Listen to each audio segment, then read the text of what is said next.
ఒక చిన్న ముచ్చట, మనీ ఎంత సంపాదిస్తున్నాం అన్నది మ్యాటర్ కాదండి, ఎంత పొదుపుగా యూజ్ చేస్తున్నాం అన్నదా మ్యాటర్. ఇక్కడ ఎందుకు చెప్తున్నానంటే, పొరపాటున మీరు సముద్రంలో పడిపోయినా కూడా ఎవరైనా కాపాడేస్తారు మిమ్మల్ని. ఆ అప్పుల బారిన పడ్డారనుకోండి, ఖేల్కతం దుకాన్ బంద్. నీ నా మన సొంత బంధం తోడబుట్టిన వాళ్లే మనల్ని చేతులు ఎత్తేస్తారు. చేతులు ఎత్తడం ఏంటి, దేకం కూడా దేకరు నిన్ను. అర్థమైందా? కాబట్టి రోజుకి 50 రూపాయలైనా వెనక్కి వేసుకోనీకంటూ ఎవరు దేకరు. డబ్బు అనే విషయానికి వస్తే ఎవ్వరూ మనల్ని పట్టించుకోరు.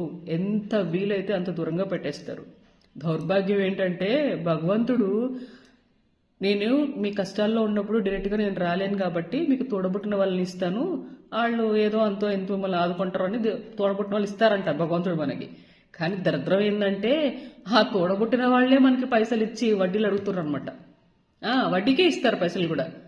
ఒక్కటి గుర్తుపెట్టుకోండి, ఆపదలో ఉన్న తోడబుట్టిన వాళ్ళని ఎప్పుడైతే మీరు ఆదుకుంటారో అది డైరెక్ట్గా మీరు భగవంతుడికి సేవ చేసినట్లు.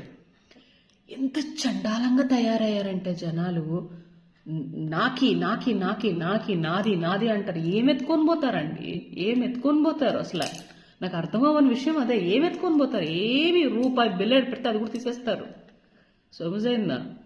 ఉన్నంత వరకు సర్దుకొని బ్రతకడం నేర్చుకొని చావండి. చచ్చిపోయినా కూడా అనుకుంటారు, ఆ రోజు నేను కష్టంలో ఉన్నాను ఆదుకున్నాడు అని. దరిద్రం. నేను 1 లక్ష రూపాయలు ఇస్తున్నాడు, దానికి వడ్డీ ఓ 10,000 వేసి ఇవ్వు. సొంతం ఒక తల్లి కడుపులో పుట్టిన జనాలే మళ్ళీను.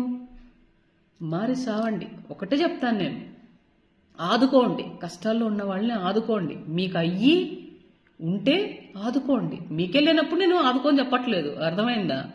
మరి అది కాబట్టి ఒక్కటి గుర్తుపెట్టుకోండి బంగారాలు, మీకంటూ రోజుకి 50 రూపాయలు వెనక్కి వేసుకోండి. లేదంటే ఎవ్వరు దేకరు మిమ్మల్ని. అర్థమైందా? బాబాయ్.